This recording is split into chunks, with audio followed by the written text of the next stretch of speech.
welcome to Culture Talk with Kaddy, and I'm your host, Miss Cassandra Doe, also known as Kaddy. And today I have with me my guest, Mr. D. Gilavogi, an exercise science major with a minor in biology at the Kennesaw State University. I also have with me my other guest, Miss Siada Sifa, a computer science major with a minor in software development, studying at the Georgia Gwinnett College. And this episode is called Bridging the Gap. The first question I have for you all today is where are your parents from? And anybody's welcome to go first.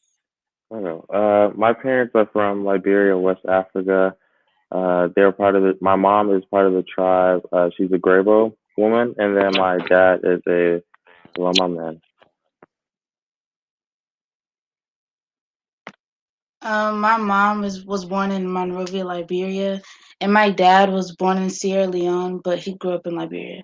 And my dad is from the Grobo tribe, and my mom is Pele. Is how did they end up moving to a completely different country and did they struggle? Okay. So I really don't remember the story about how my dad got to America. I just know that he came at a really young age, and he had some uncles up here. So that's about that. And then I know my mom. I know she came during the Liberian Civil War. I believe it was a 14-year civil war that they had, and it was getting really bad. So she was able to get to with one of my aunts, and she actually came to America with them, and that's how she met her sister in Florida. Oh, and did they struggle? Um, yes, they definitely did struggle. They really came with really nothing in their hands, just a bag and a dream, and yeah, so they did struggle. My dad, he got sent here from Africa to America by his mom. She was already in America, and my mom and dad had already married, but my dad left my mom with two children, and he was in America trying to prepare for them to come. So my dad sent for my mom, and my mom said that she only had this small carry-on bag, and it's really what Deke said about how it's a bag in his dream. So yeah, they did struggle actually. I remember when my dad would tell me that he used to work at Wendy's and stuff. So yeah. I can definitely relate to that too. My dad worked at his first job when he got here. He worked at KFC, I believe it was. And you would think when people work at these places like they would hate it, but my dad loved KFC. We always had KFC like often enough. Not all the time, but often enough. But my dad is also Liberian too. So definitely something there. What was it like growing up? I think growing up, it was uh, a bit different in the sense of like the American lifestyle, like in comparison to the American lifestyle that we kind of see on TV and that we see from other people. I think for us, it was like, oh, we have this American culture where we go to school, we eat the American food, and we interact and everything. But when we got home, it was this is when you just in your culture, you really feel that culture of the food you eat, the clothes you wear, the way you speak, and like it's different from the American people. And uh, even going to church on Sunday was also like how we kept close and in touch with our culture, I believe.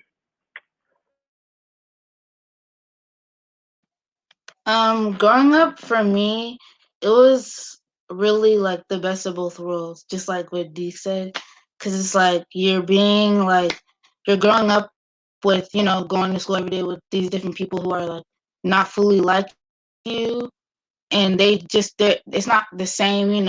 Like you'll see like some like white people or just like American people, non like African people, just do certain things, and you're like, wow, that's how people like really like that's how their households are.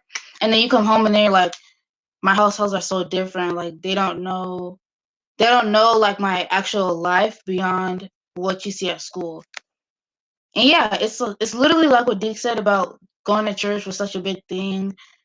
Just keeping in touch with the African members, having the best of both worlds, like going to school and eating that lunch food and then coming home and then eating that donut that your mom fried earlier this morning. Like it was a nice experience for me. I enjoyed it. I'm sorry, Deke. You were saying something? Shada, you brought up a really good point. So I wanted to know, what at what point did you realize like your like your childhood was different from your, the people in school and their childhood? At what point did you kind of realize that? I want to say like in elementary, like young, maybe first, second grade. Like they're like, okay, wear your Sunday's best clothes. And so I'm like, oh yeah, I come and put on my African suit. And I come and go zoot in front of I'm about to go dress up in front of these people. I'm gonna go show them how we do it. And I'm thinking, everybody's about to come in their different attires. And I get there and I look around and everybody kind of looks at me and I'm like, okay, something's different here. Something's different. And I think that's when I first got that real shock of I'm different. Or I'm not different, but I'm growing up different or something's different with me. Um, I would say I have this memory of back at my old house, like the children on the bus will call me and my sister like African booty scratchers because they know that we're African. Like my mom would send us to school in African uniform sometimes, like especially on picture day too. But I remember this one time where one of the kids, like their cats was outside, and me and Sue were afraid of the cats, and like we were screaming for our dad's name, and our dad came outside and was like, he basically threatened the kids that if they don't move their cat, like he's gonna have to kill it. And then the kids just started screaming and stuff, and it was just like a fun experience. And that's when I realized like we don't live the same life.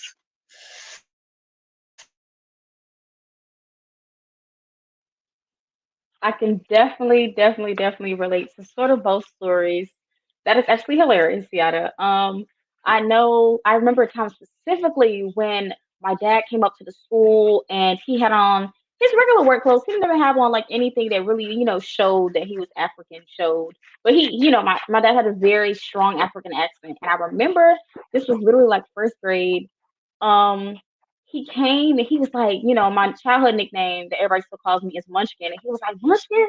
And I was so embarrassed because I'm like, oh my God, I'm different. My dad's not like everybody else's dad. And it was just so embarrassing. And now I think about it and I feel so stupid.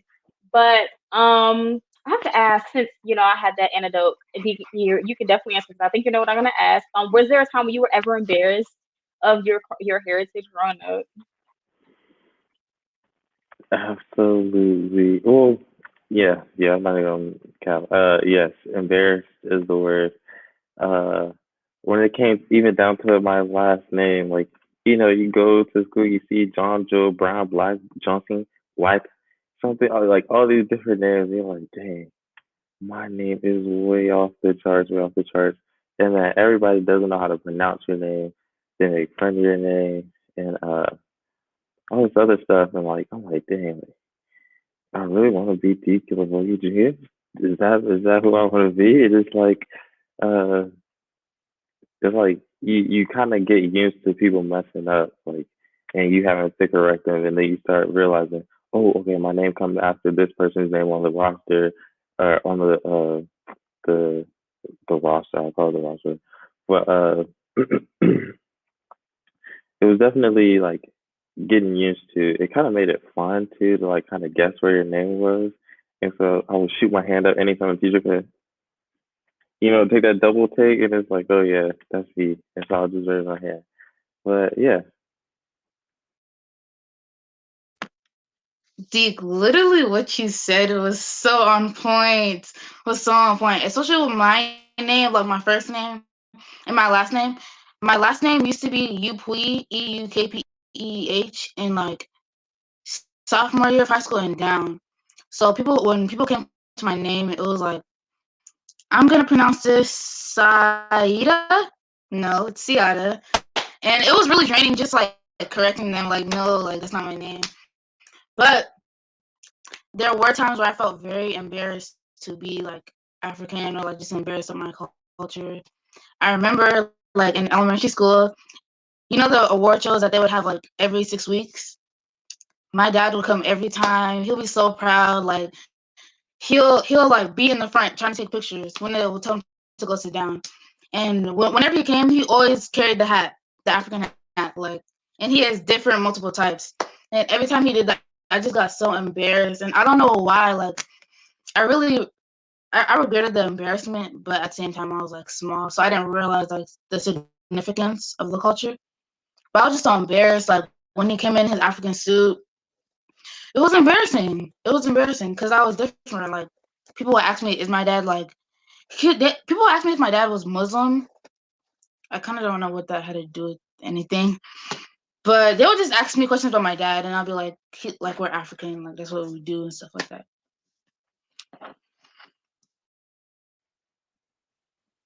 I was gonna say Oh, something else. oh, please go ahead. Okay, I was gonna talk about like even though we were embarrassed, I feel like our parents knew we were embarrassed too, and so my mom definitely took advantage of that because she said, "Deke, you mess up in school. That teacher has to call me. No, I come in my full African attire and I'll whip you in front of that classroom." And so it's like you don't want like first you don't want your mom to come up to the school. Then you don't want her wearing African clothes because all the kids are gonna look at you and like, "Ooh, what's she wearing? What's she got on?" Like because they're not used to that clothes. And it's like, dang, okay, I'm singled out again. But then to get whipped in front of the classroom, in front of everybody, or to like, ooh, my mom knew how to embarrass me if she knew how if she wanted to embarrass me. So I think like although we were embarrassed by it too, our parents take advantage to know that we were embarrassed by it to make us behave or make me behave. And my dad would always he would always be like he would always question me like why am I embarrassed, like I'm his family and stuff like that. And back then I wouldn't really feel Same. bad, but now like looking back at it, like I just feel bad because our parents have feelings too, and they're probably They embarrassed like do. why is my daughter like but yeah.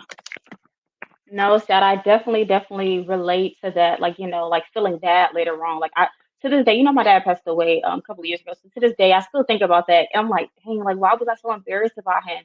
Indeed, as far as your parents coming up to telling you they was gonna come up you and whoop you in front of everybody in the classroom, yes, I remember that.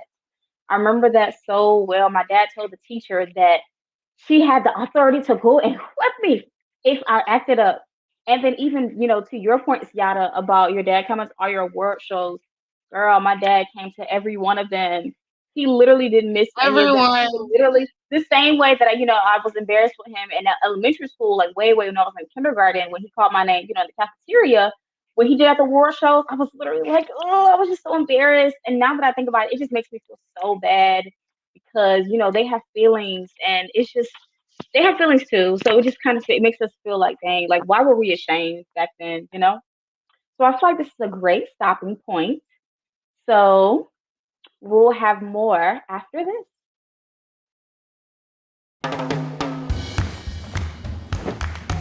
I don't want to talk about it.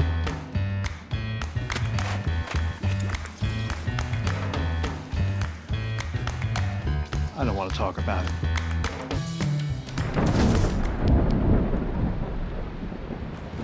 Families don't have to talk about everything, but they should talk about how to plan for an emergency. Get tips and resources to make your family's emergency plan.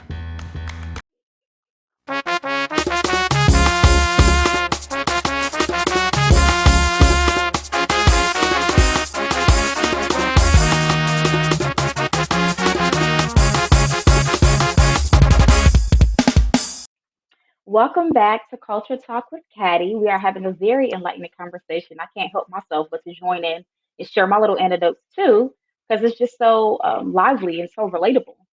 And we're just gonna jump right back into it. Tell me about some of the values that have stuck with you since you were a child. Some of those values that your parents grew up with. Tell me about some of those that have stuck with you. So I would say um I know I talked about earlier us going to church every Sunday. So first, like the foundation is uh, your religion. So being a Christian, going to a non-denominational Christian church, uh, just surrounded by African, like an African community.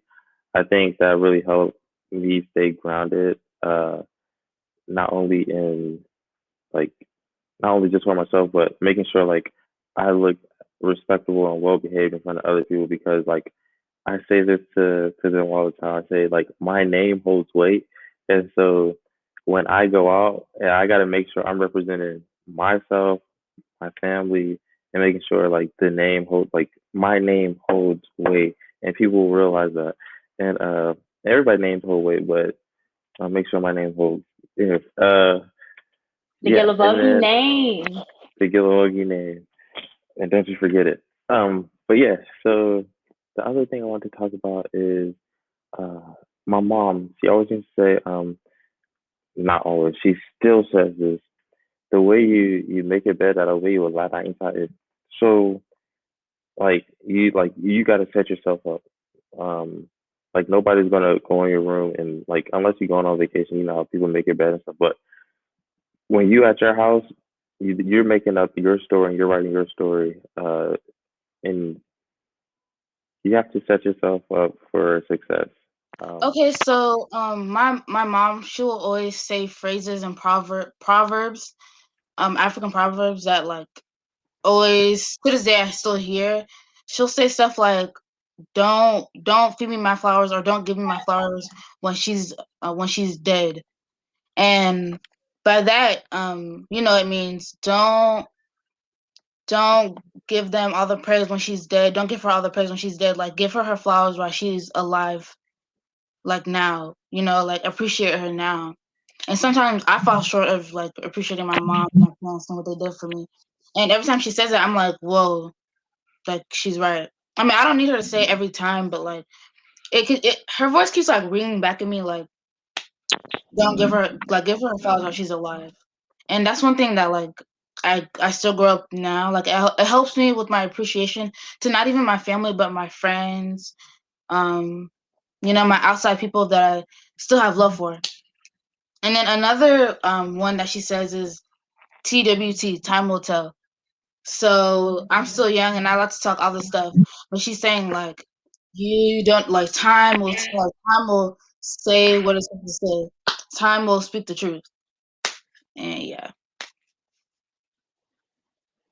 Does, Okie doke. does oh, Mushkin, I was gonna ask, does your mom say anything like that? Any proverbs? Oh, I'm trying to think. Yeah, I'm thinking she does. None of them are coming to me off the head. The one that I always remember that stuck with me is you play with dog too much, dog will lick your muff.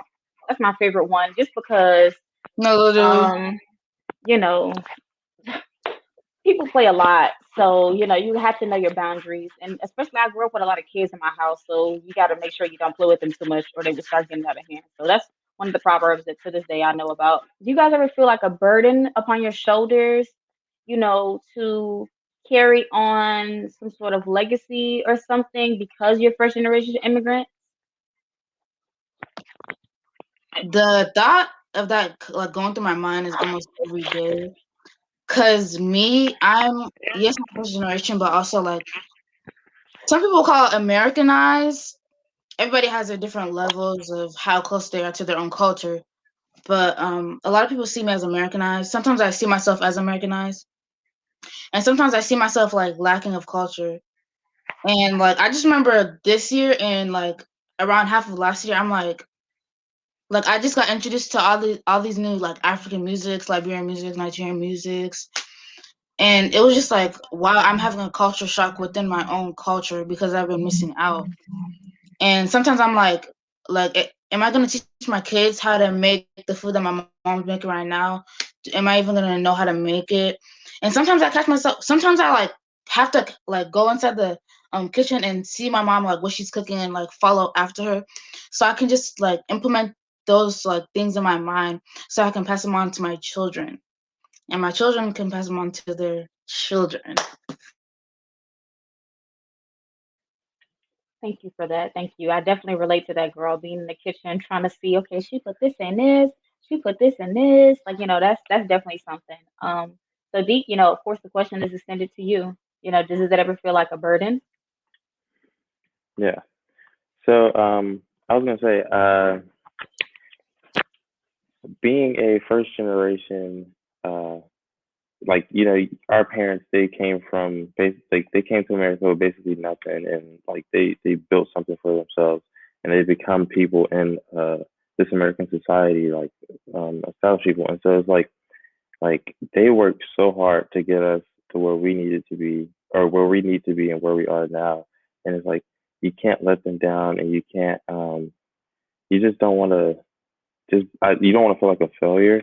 And like to me, that's why like I go so hard sometimes like on myself just to do well and to make sure that I'm succeeding because I don't want to be a failure. And I have two siblings that's behind me, and they can't see me sitting on the side of the road swinging cup to ask people for money.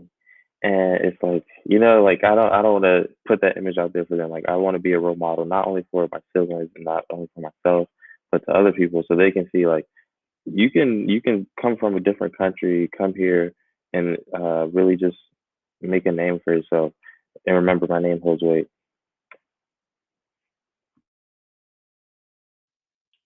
Yes, yes, yes. I love where this is going. So, we're kind of, wrapping up a little bit. So, just to wind down really quickly, we're gonna talk about code switching.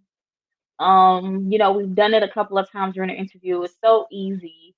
So, Seattle, I'll have you. I'm gonna ask you, what exactly is code switching, and then Deke, you're going to give examples, but Seattle's gonna explain what code switching is, and why we do it and things like that. And then Deke is gonna give us examples of things. Okay, so code switching is when, well, especially in the Liberian culture, code switching is when you're talking, normally in your series, and then, when your homies are next to you, your brothers and sisters, you just switch your language up and say different words. We say it in different ways, and What that is is Siri? series is like American English, like American English language. It's like how I'm talking, and then now we switched to how Deke is about to talk. Let's give him some examples, Deke. Okay, so then Seattle, you explain it then. It's okay. Go Okay. ahead. Okay, good. Let's do it. So it was me, my grandma, and then Sua, and my mom, and we were on like this bus or whatever, and I don't know where we were going. And then I just remember, I don't fully remember the story, but I remember my mom saying it so many times. My grandma is like telling me to dress, dress, dress, dress. I'm just looking at her like dress. I'm like showing my outfit like my dress, and my mom just was laughing, and I don't understand. But she's trying to say move, like scoot, dress, dress. Yeah, that's one. That's it. Okay, okay, okay. Now, Deke, can you add on to that?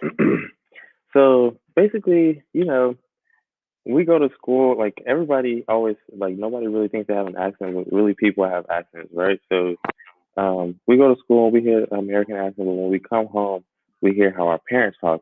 When and they're from Liberia, born, raised there for like most of their youth, and so when they come over, they have this accent, and it's like, ooh, that sounds kind of cool. Like, how can I do that? How can I do that? And like you would be with your cousins at church. This is always something at church, and you like start mimicking them. Like you start mimicking people in the church and like how they acted and how they spoke. And so for us, I know a lot of times it happens when we get mad or like when we really want to like we feel like that passion and that fire inside of what we're talking about, and it can just switch. They can just do their switch like this. You like you know what I mean? And it's weird because I know sometimes I can just talk to my friends and then I can just switch it and be like, oh yeah, or if I'm talking with my friends, I'm like, hey, Miss Nada, are you there? Ma, what's going on? What's going on? Tell me now. Uh-huh. Dale Chichipotle, yeah? Like you just kind of switch it up. And like let's like Cassandra, do you want to give them a little like do you want to have a little conversation? I don't think we have time. I'm not gonna lie. We are crunching for time, but we can do a simple dialogue. Small thing, man. Okay, Small okay. thing. We gotta get it. People some juice. Okay, we can get a small juice. Okay, Ah, hi there, body, man. Baba. How you doing? From how you come here? Bobby, I can't complain. I can't complain. The law is Baba, good. wait, I'm making it, yeah? Yeah, man. The law Good. is good All the time. All all the the time, time and all for the is time that God is is good. good. Yes, yeah, yes, yes, man. yes. I guess you ain't know Amen. it. What's wrong with her? You see her? Okay, okay, okay. I switch Question into the mark. series. I'm going back to my Kui. I'm going back to my Kui Oh, language. go quick. Hmm. Okay, and then Siada, I know you wanted to give the last couple of remarks just off the code switching. Yeah, I was gonna say, I had a problem, not problem, but like I guess a kind of crisis with that because all like my cousins, like they were speaking it, and I was just kind of like, they sound so good speaking. I'm like, I want to speak it, and like I was, like I said before, I was kind of like Americanized, and it's just kind of hard for me to like, get into it. But now I'm like so used to them, like now, like I'm just like I'm going along with it. I'm adding my little 2 cents, and like I'm just getting used to it. And yeah, I like it. Go ahead. So yes. So the last question, Deke, hold on really quick. The last question is just going to be, what is your favorite part about being a Liberian descendant? Okay. I can go ahead. So this is kind of gonna wrap what I was saying too. So for me, what I love about being Liberian is uh just being able to say that I have this special part of me, like a different part of me that nobody else has. Um, growing up with uh different food, different music, different people, different just a different view or perspective of life. I think is how is my advantage in this world. Uh, and being Liberian, I think that's what really can sets us apart because we don't only see the world from what's normal to people here. We see the world from what's here, what's across the land. We talk to the people. We travel, we visit there, and we see like what it really is and uh, what's not just seen on TV. So um, I think that's really what my favorite part is: being able to have a different perspective and have the benefit of being here, but still enjoying what the people back home are enjoying. Hello, can you hear me? Yes, we can. That question is just Okay. send it right back to you, Seattle. What is your favorite part about being a Liberian descendant? My favorite part about being a Liberian is definitely like in the whole, just being a part of a community, of this community, specifically because of course I could say like the food is the best part, or the dancing is the best part, or the music is the best part, but those all join into the community as a whole. Like we all experience it together. We all experience our culture together, whether it's through church, whether it's through a party. Like we're all experiencing the culture together. We're coming together and just living in our culture. Like and we love it. Like I don't know if y'all like y'all know when you're at weddings and you're just there, like you see like the drums come, you see like the old pape, the old Yes, yes, The yes. Omaha, yeah. you just see them and you're just enjoying it and you're like, wow, I love it. I just love my culture. I love the food. Like I you can never see me complain about being Liberian, bro, because I love it so much. And that has been it. This has been Culture Talk with Caddy, Bridging the Gap. And I am your host, Cassandra Doe, also known as Caddy, and Caddy